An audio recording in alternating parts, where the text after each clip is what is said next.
Hey, welcome to the Hardwood 94. I'm your host, Nick Hamilton, and I'm back after an extended Olympic break with another jam-packed show this week. Congratulations to USA women's basketball team who won their 8th consecutive gold medal and haven't lost since 1992. The gold medal game against France was tighter than Noah Lyles' finish. However, Team USA prevailed, and oh yes, the face that runs the place, A'ja Wilson, was named MVP of the Olympic team, and rightfully so. So like the tribal chief, acknowledge her. Now, second half of the season is upon us, and teams are going to fight for that number 1 spot. Can the Liberty hold on, or will they slip like a bad transmission? The Aces are gunning for the top spot, but do they have enough what it takes to take it there and not be distracted by the outside news? The Chicago Sky and the Indiana Fever will battle to the wire for not only the playoff spots, but who will get that Rookie of the Year honor? Is it Caitlin or Angel?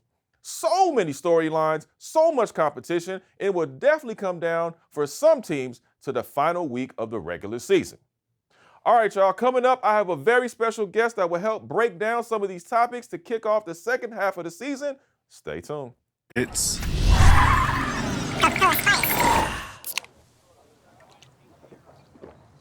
Nah, dude. It's more like... Nah, it's... No, it's... All right. All new Coca-Cola Spiced with an unexpected burst of raspberry and spice flavors.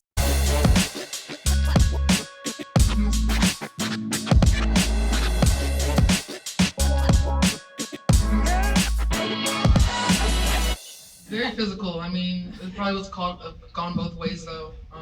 But I want some of the calls A'ja Wilson gets. Whoa, shots fired. There's no love lost in this intense battle as things have heated up for Los Angeles Sparks forward Dearica Hamby, who has filed a federal lawsuit against the WNBA and the Las Vegas Aces, alleging discriminatory practices that are being conducted. Now, this is regarding treatment by her former team, the Aces, after revealing her pregnancy. Hamby stated that she received discrimination and retaliation from the Las Vegas Aces, which she believes led to her being traded to LA. The Aces have released a statement regarding the recent filed lawsuit, saying, quote, as an organization, we continue to stand behind our statement made on May 16, 2023, made at the conclusion of the WNBA's investigation into the matter. Given that this is an ongoing litigation, the Aces will have no further comment at this time.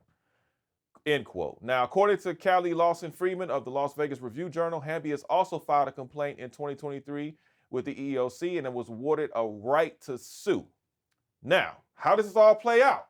Please welcome my guest co-host for the show, the founder and CEO of Living Legends Group and an all-around sports reporter, a connector of you earthlings, the one and only Chuck Walton. What's going on, man? Nick, how you doing? It's a pleasure to be here. Man, it's great to be here, man. It's great to see you. Yeah, oh, absolutely. It's funny, she filed out on May 16th.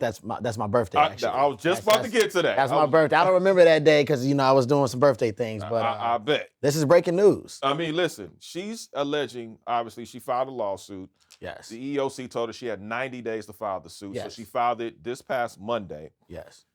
What are your thoughts when you first heard about the suit, and then what do you think was going through her mind? Why do you think she waited so long to file the federal lawsuit against not just the Aces, but against the league itself? The league itself. Well, I think in a situation like this, Nick, when you're filing a lawsuit against a major corporation, such as the WNBA, you got to cross your T's, dot your I's. I think she was maybe having some cold feet. I mean, this is a big step, and you only do that if you really feel that you were discriminated against, which obviously she feels that, right? But this is also a situation that down the line could potentially cost her career. And I think that's something that she took into consideration before she filed this lawsuit and went forward with the procedure. Well, it's interesting that you say that because, yes, we all know how tight of an entity the WNBA is. Obviously, There's a lot of connection with the NBA, the second largest, sports entity in the United States of America.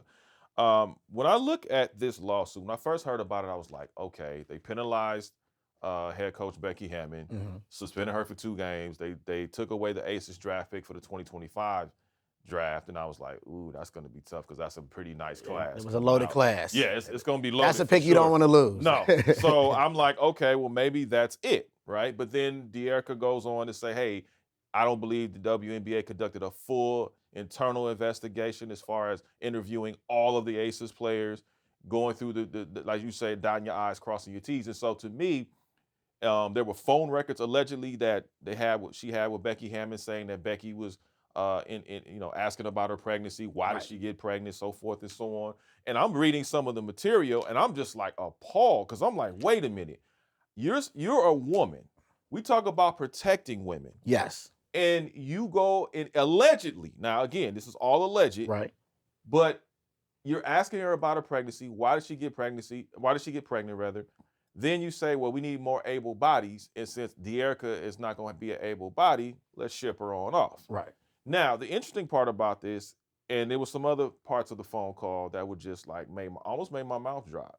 And I was sitting there like, okay, if any of this is true, what happens to the Aces, and what do you think happens to Becky Hammon's future as a coach? Well, again, this is all alleged. If any of it is true, they have no choice but to force Becky Hammon at least out of the job. I don't know if out of the league. I don't want to go as far as to say out of the league, because that's why this is so explosive. Becky Hammon is one of the most important people to basketball in general. We're not just talking about the women's game. I mean, she's loved on the NBA side. True. She's well-renowned, well-respected, and it's also a business that people get nervous, right? The WNBA is doing everything to bring money in, to make the game global, right? You have a winning team, they're back-to-back champions, right? So somebody getting pregnant obviously threatens that, right? But at the same time, these are women. It's women's sports, right? That's part of life. Me and you are not here without a woman that brought us into the earth, right? So I would hope that it's not true for Becky Hammon's sake, because she's so well-respected. And something like asking her, why would you get pregnant in the middle of a playoff run, is just absolutely insane to me. Yeah, it's totally insensitive. And to me, I've always said you can't have the audacity to ask a woman, oh, sorry, listen, this is the season. We'd rather you not get pregnant right now. Like, how dare you?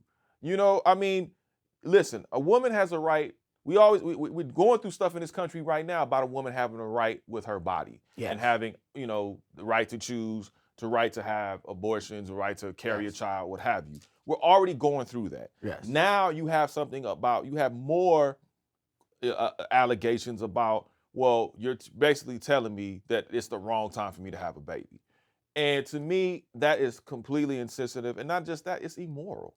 And so for you to have a league that's supposed to be for women, by women, to protect women. Yes. And if the league overlooked this in these incidents, and again, I think it's going to be more backlash, not on the Aces, but I think it's going to be more backlash on the WNBA, and could be those who were in charge. And so this is going to be a very, very heated topic. I think it's going to be a very long investigation. I think it's going to be could be a very lengthy trial. Agreed.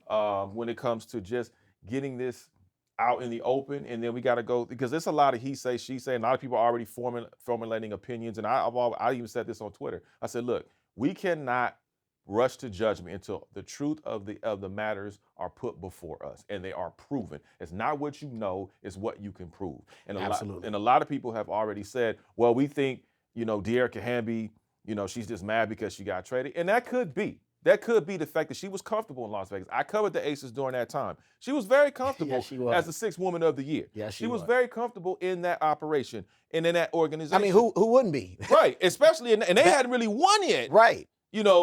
I just look at it like, and I told people this a year before Dearica finally admitted, and I said, they came to her and asked her, would you want to be traded to LA? She said, okay.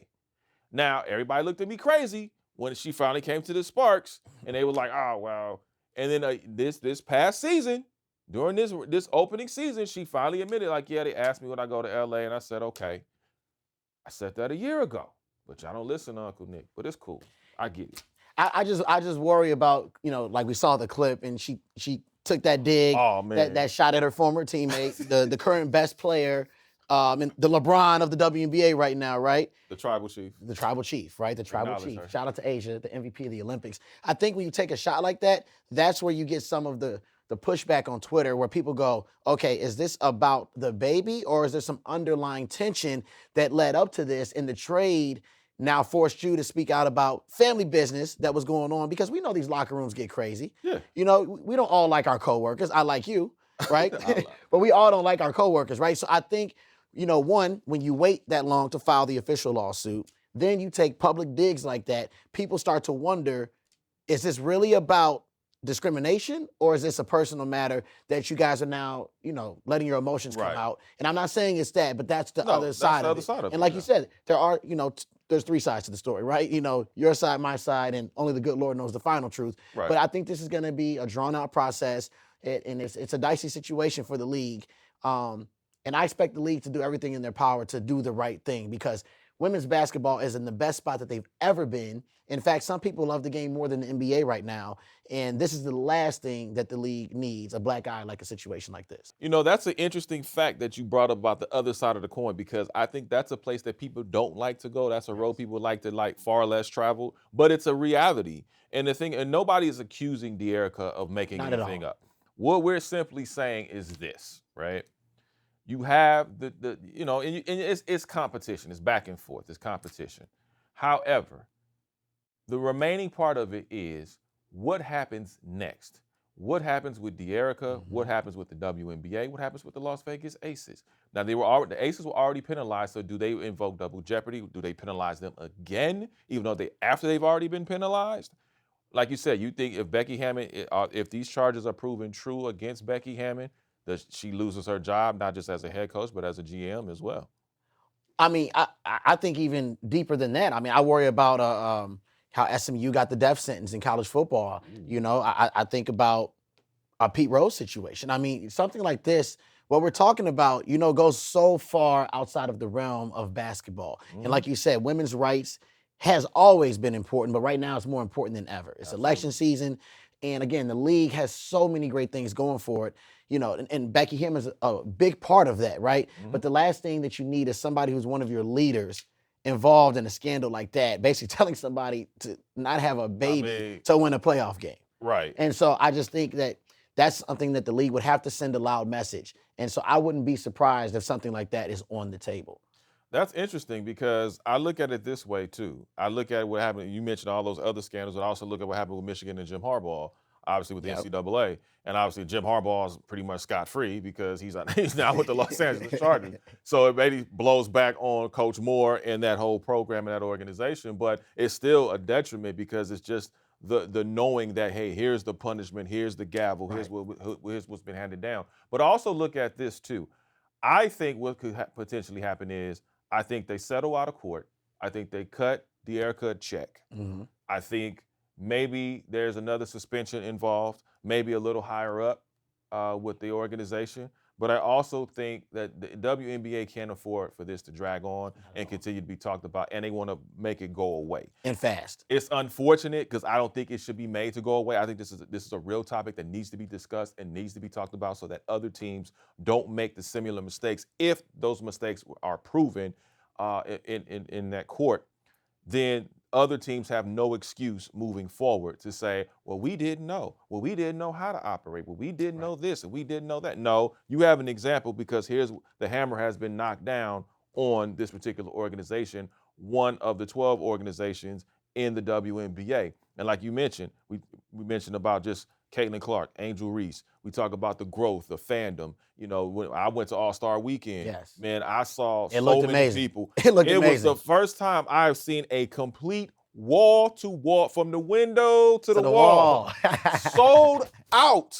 And I was so ecstatic and I was so happy to see people really engage, especially in the city of Phoenix, for people coming from around the country. And I'm like, you cannot kill this momentum by having a story out like this. So I'm looking at it two ways. I hope Dearica gets the justice. If all of those allegations are proven true, I hope she gets the justice that she deserves, not only the closure that she deserves from this, and then also, too, I look at what happens next.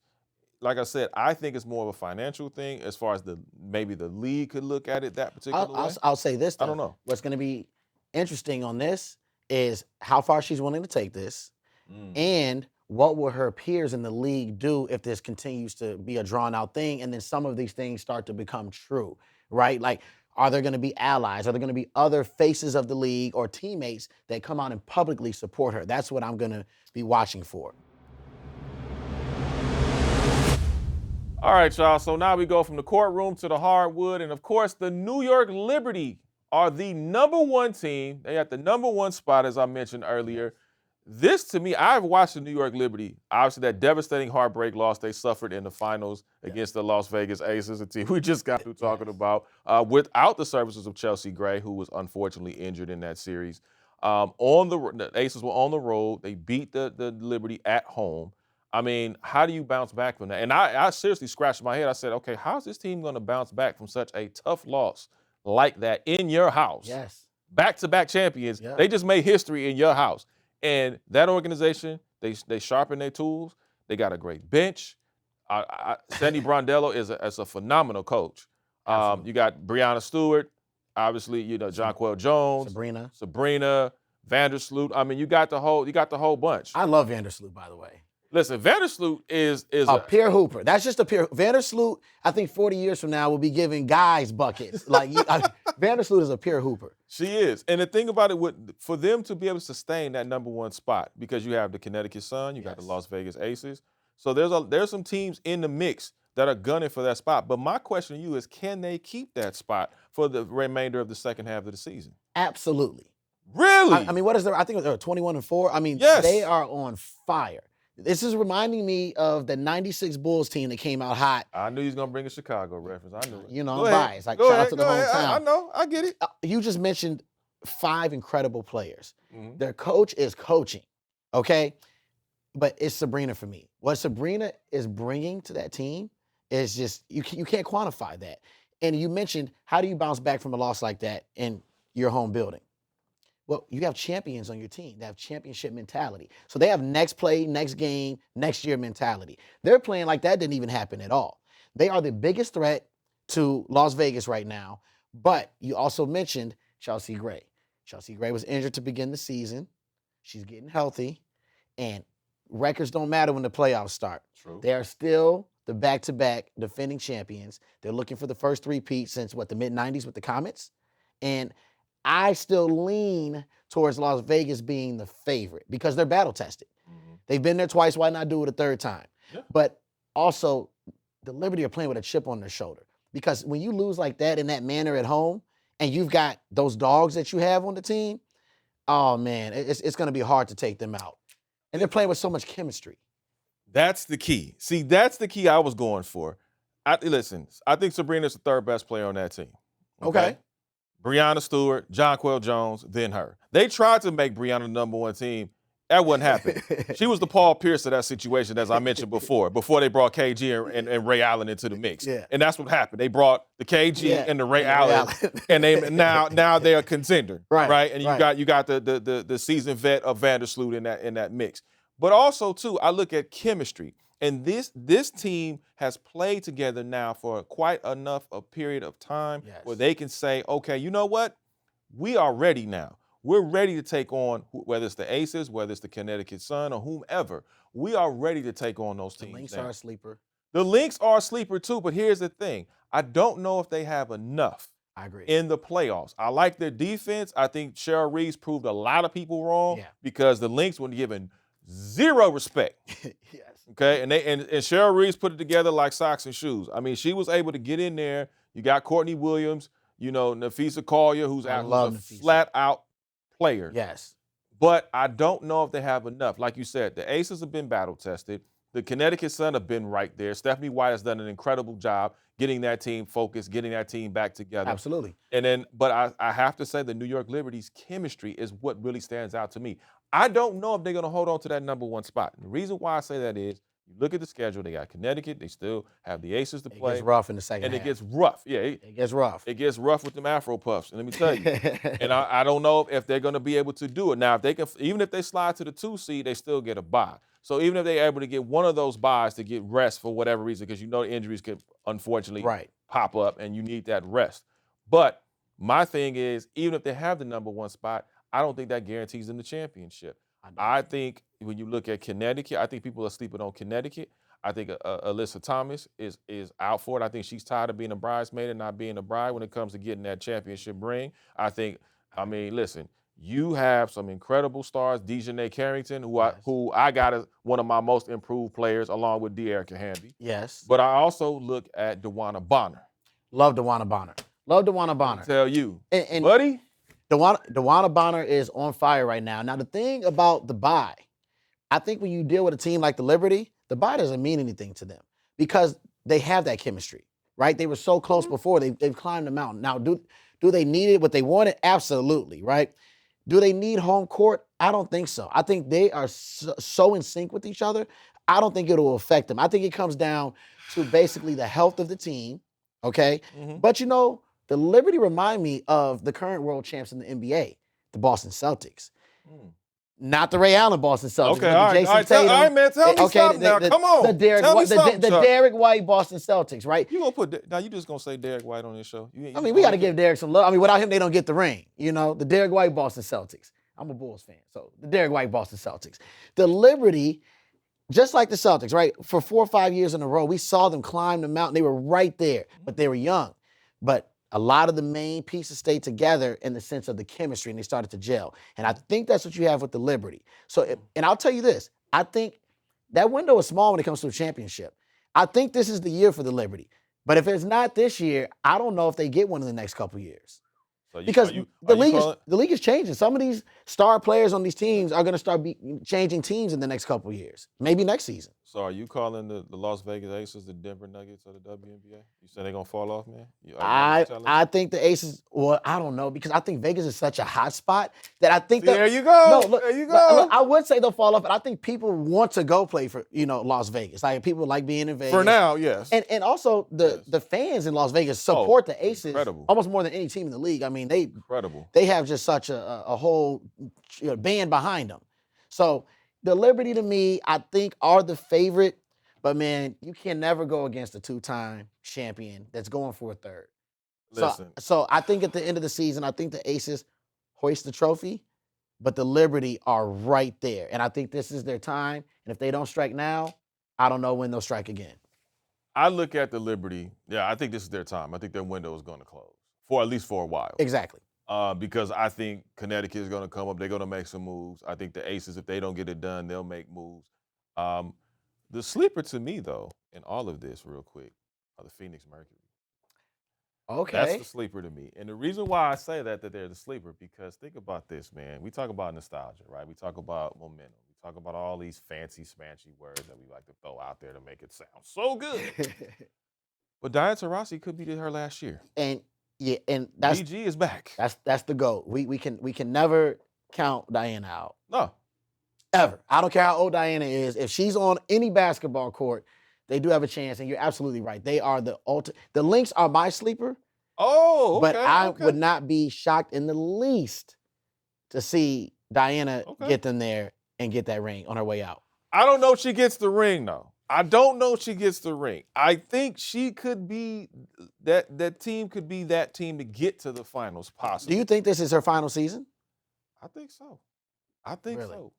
I think because here's the thing, like I know, and listen, I don't want Diana to ever retire. I'm selfish. Please don't. Right? I love DT. DT always shows me love. I love DT. Yes. I love her. That's why she's the White Mamba. That's why the great Kobe Bryant named her the White greatest. Mamba. But I have a feeling this might be her last. I hope it's not, and I hope I'm 110% wrong. But I got a feeling this might be it for her. And that's where I was saying these records are great, but when the playoffs come, you remove that. And that's the one person she's been battle tested at every single level. High school, college, and she's a winner. Diana's a winner. You can never count out a winner. So you're right. I'm not mad. Again, the Lynx are my sleeper, but when you say that, because Diana's one of those names, it's like Larry Bird, Magic, Jordan. There's certain people that get off that bus and you're like, wait a minute. They weren't that great in the regular season, but we got to strap up tonight. You stay with your Lynx, man. I'm going to stay with my Lynx. You guys stay tuned. That's my pick, and I love DT. Right back. It's a sweet cherry red sports car, and it doesn't match the photos. It's fine, right? Sabrina, was it fine just shooting threes? No, you broke records. But it's fine to settle for a car from a sketchy site when you can get the car you love at CarMax. Yeah, you're right. Let's get out of here. Yeah. Sabrina! Nope. You sure you're not Sabrina? Nope. Sabrina? Asia? Sue? Hi. Never settle on the lot or on the court. CarMax.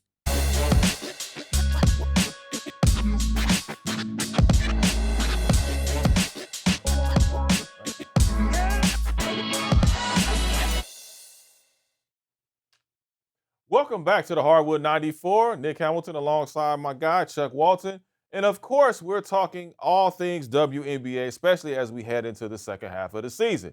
Now, of course, we talked earlier about who could be a dark horse going into the playoffs. Could it be Phoenix? Could it be the Minnesota Lynx? We'll all find that out. But of course, I got to swing it to your side of town, man, because we got to talk about the Chicago Sky. And of course, my girl, Angel Reese, versus Caitlin Clark, who I think is also dynamic, in the Indiana Fever. Now, we all talk about Rookie of the Year. I know you heard ad nauseum who we think the Rookie of the Year is thus far, even though the second half of the season they haven't even been played yet.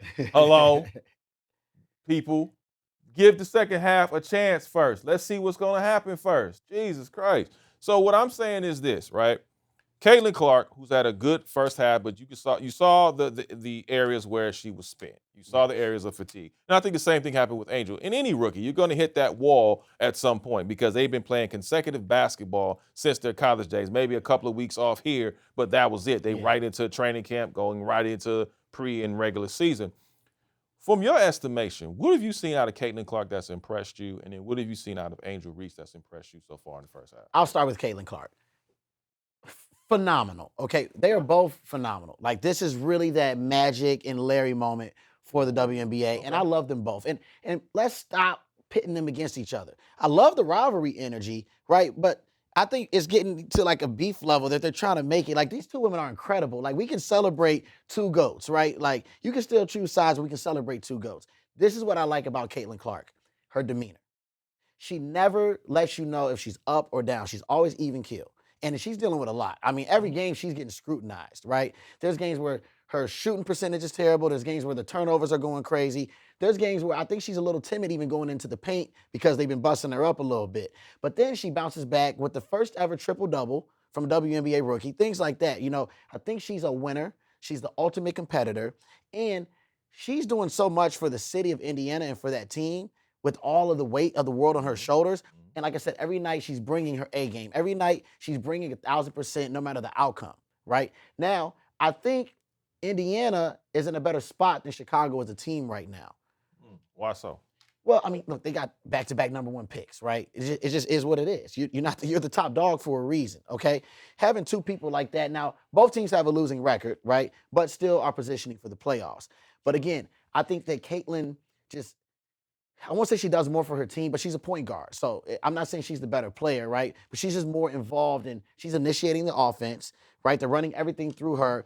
And at the end of the day, if Angel is off her game, Chicago still has other pieces on the team where they can still get things done, okay? And not that Aaliyah can't do things either, but if Caitlin is off her game, it's all bad for Indiana. They're looking at the #1 pick again. So Caitlin's on fire right now. On the flip side, I am biased. I am from Chicago. Shout out to Angel. I think Angel Reese is incredible. I don't think she gets enough love for what she's been doing. Like, and I saw an article today that was hating on her physical play in the paint. I'm like, since when did that become a bad thing? You know, like, when is it bad to be physical? Like, you know, I know it's the women's game, but it's still basketball. And she is bringing that dog-like mentality. She's got the city of Chicago turned up. I mean, they love her the way they loved Candace Parker right now. Yeah. You know, and I just think that Angel is affecting the game because she's playing a lot of minutes. And that's where I worry about both of them. Like you said, let the second half of the season play out, okay? Because the fatigue for the rookies could start to set in. These women have been playing the whole year. It was like we were just watching the Final Four. Yep. They have no break. They're right into the season, you know. But I also think this Olympic break was great for both Caitlin and Angel. I think because they both have young legs, I think they're going to get re-energized, and we're going to see a hellacious finish down the stretch to see who gets that Rookie of the Year trophy. Now, Chuck Walton, I've known you for years, and I cannot believe my ears. The disrespect you have shown on this here platform, ladies and gentlemen. This is a very respectful young man, but I can't believe what I'm hearing.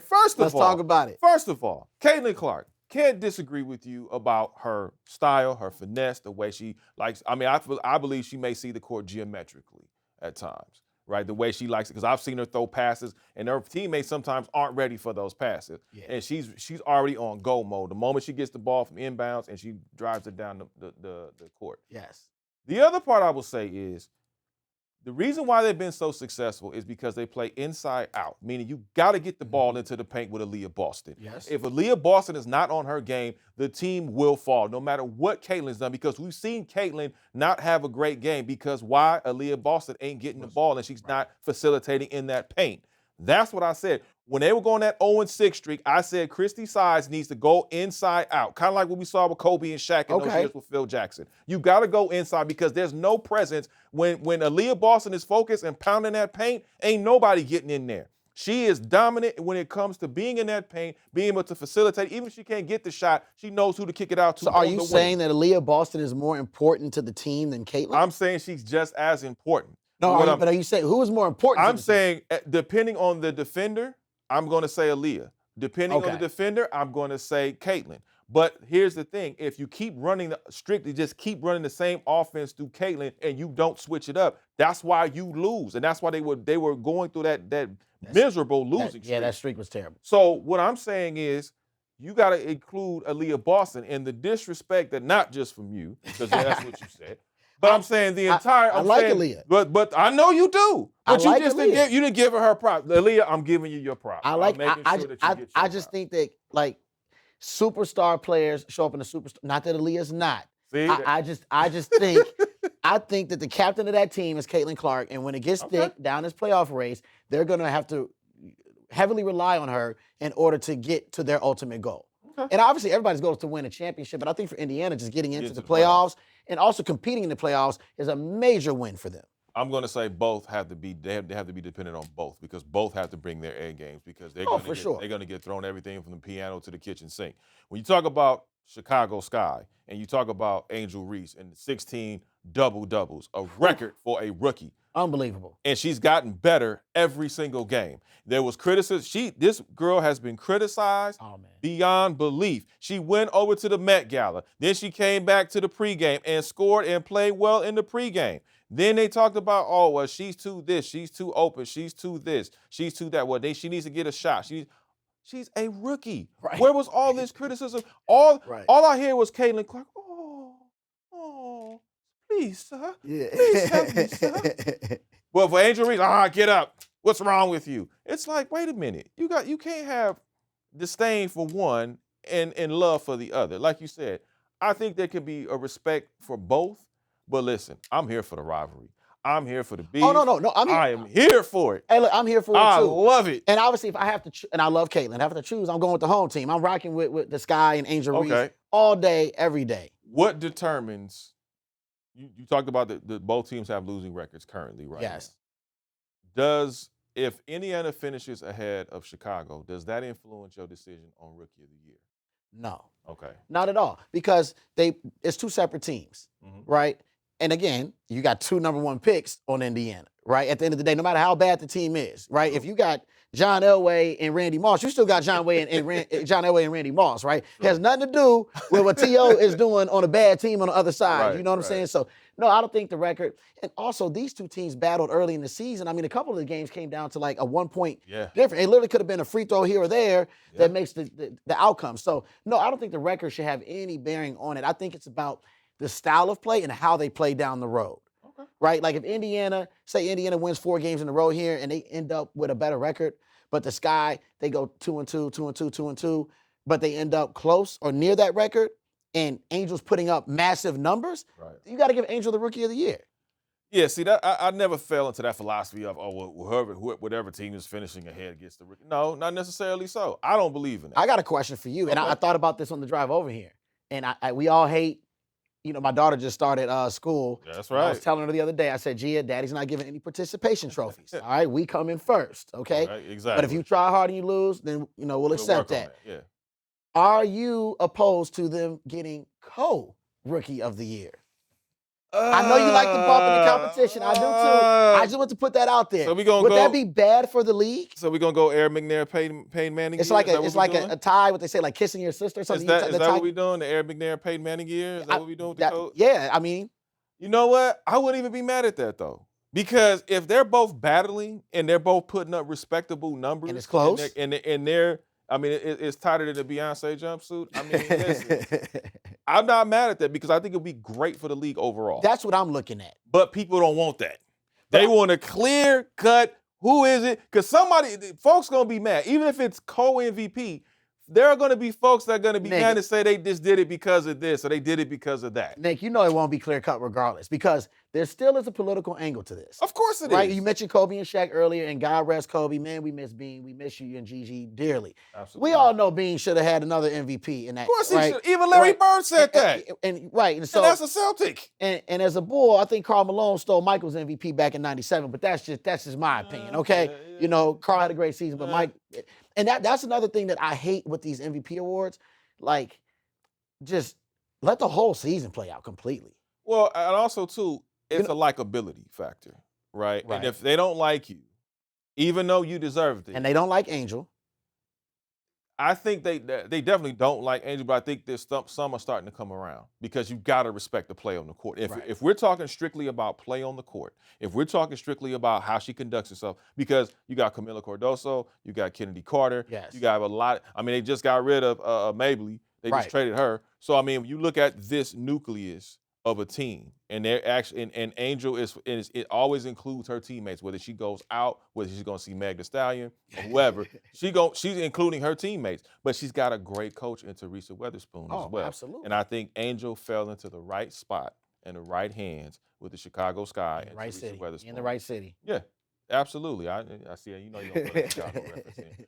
But I think also too, I think people are starting to figure it out. Like, look, okay, we can hate, but we can't hate on the game. 16 double-doubles. Oh, absolutely. You know, and she ain't done. You know, Angel's really bringing that Allen Iverson feel to the WNBA, right? She's brash, she's loud, she's doing it her way, and I love it. But she's also showing you, hey, I can do all of this, and I'm still producing. As long as you're producing, they're going to let you do your thing. But my question for you is, if the season ended today, if they never had a second half of the season, currently, which one has your Rookie of the Year vote? Oh, Angel Reese. Really? Angel Reese, by far. By far? By far. I would say Angel. I don't know if by far. Well, here's why I say by far. Because I also look at, since we talk about the likability factor. Yes. Since we're going to include all this other stuff not on the court. Let's keep it real on the show. Look at the social media presence that she has. Look at the engagement that she has. Yep. People love Caitlin Clark, no question. I've seen it when she played at Staples Center. I ain't calling it that other name. When she called it Staples, when she was at Staples Center. They were hanging jerseys, but also look at what Angel Reese, they've had to move games to bigger arenas also because of Angel Reese. That is true. So when I see the growth in that, when I'm seeing, she's talking about, I talked to her at All-Star Weekend, by the way, you could check out on my YouTube channel at NH Experience TV. When I asked her about, has she worked with Mattel? Because she calls herself, she was the Bayou Barbie, now she's the Chi-Town Barbie. Right. And then she went ahead like a G and just said, you know what, Sue Bird has a Barbie. I want to, make sure you guys go get her Barbie.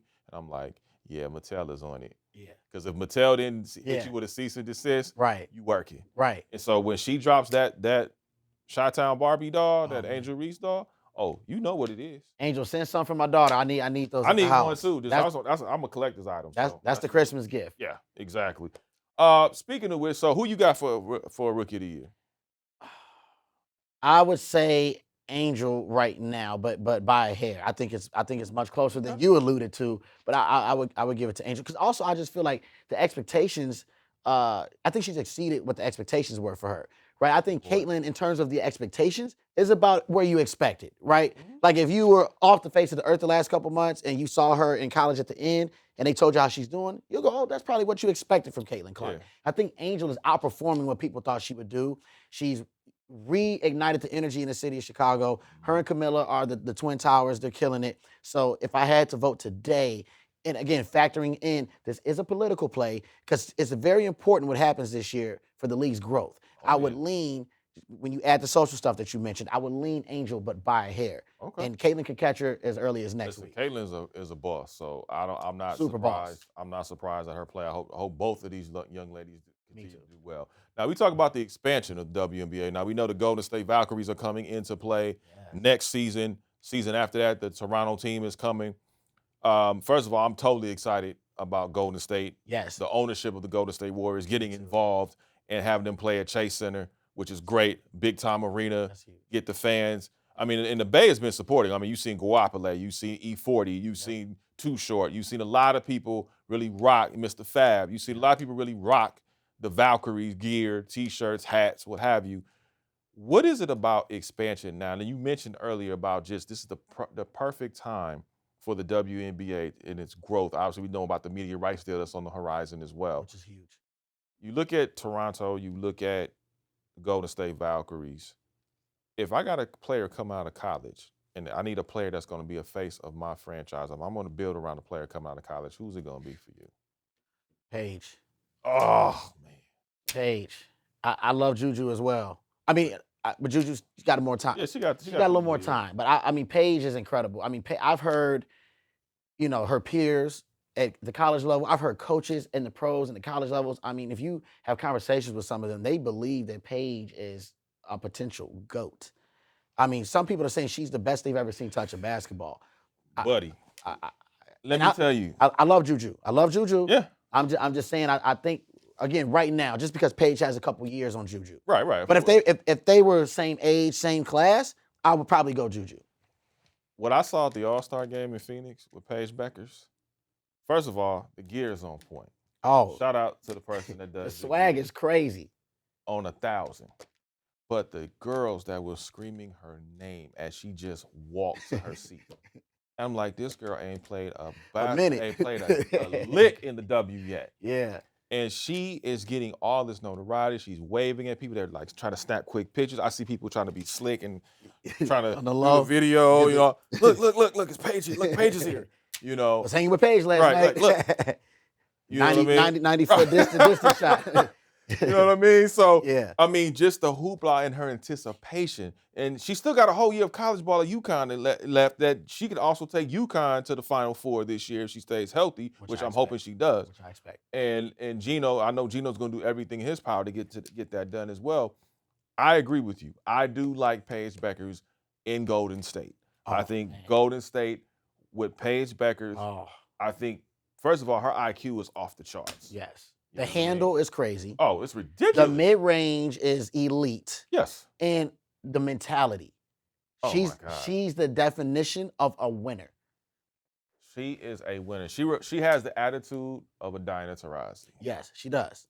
And super likable. And she's so humble. She's so gracious with the fans, and that's very important. She plays into the role of a superstar off the court. And I think as she gets into the pro level, you got to lose a little bit of that humility.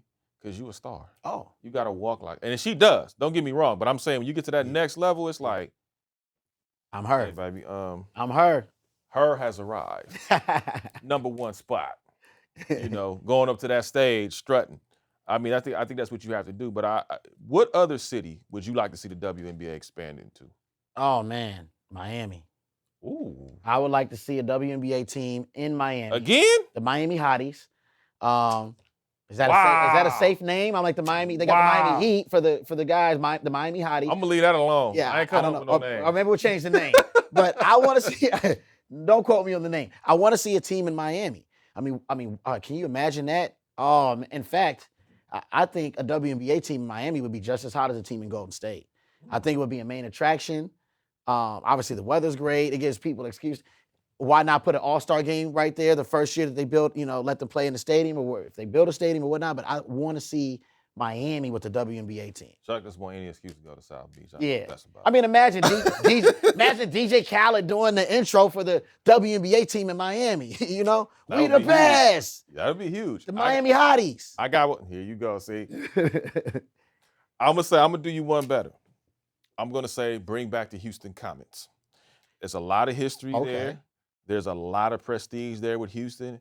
You got the Houston Rockets and that ownership group. They have deep pockets. If they are willing to bring back the Houston Comets, and I think what you also do is you bring back Tina Thompson, Cheryl Swoops, Cynthia Cooper. You give them a percentage of ownership and then bring them out and officially retire their jerseys again in front of a new WNBA crowd and let people know how invaluable those ladies are and were to the league and to that team.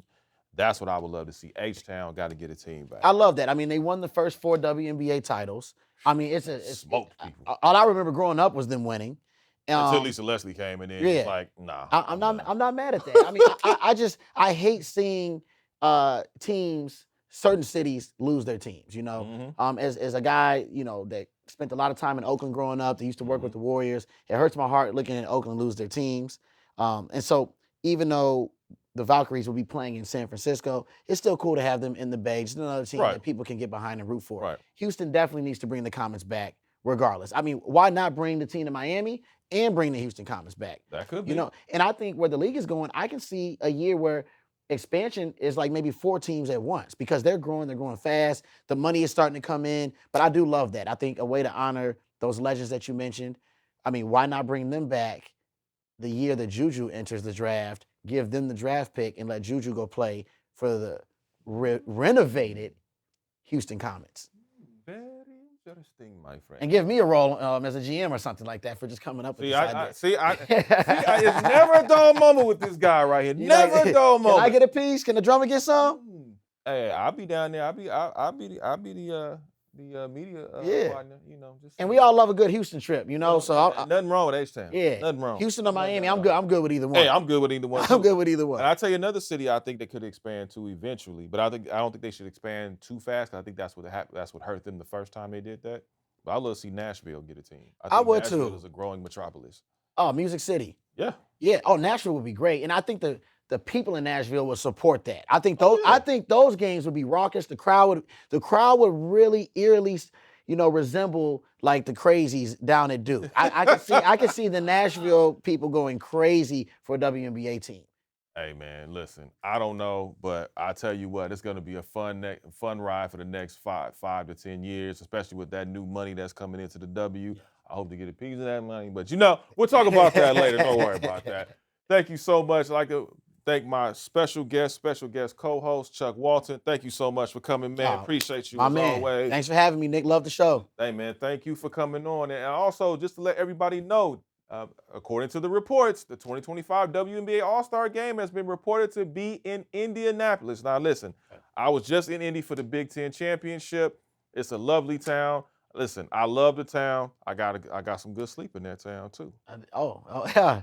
Well, I love Napa. I was just there for NBA All-Star, and they were a gracious host. So I look forward to being there for the WNBA All-Star Game. Yeah, it's going to be fun. And it won't be triple-digit temperatures either. Oh, yeah. The last 2 years. Yeah, because when I was there, I mean, oh, my God, I needed a Pele on layaway. I was just in Phoenix. I'm like, dude, what really? Y'all don't know anything besides desert cities? Like, come on. Thank God for Indianapolis. Yeah. Hopefully one day it'll come to L.A., but we'll see. Soon.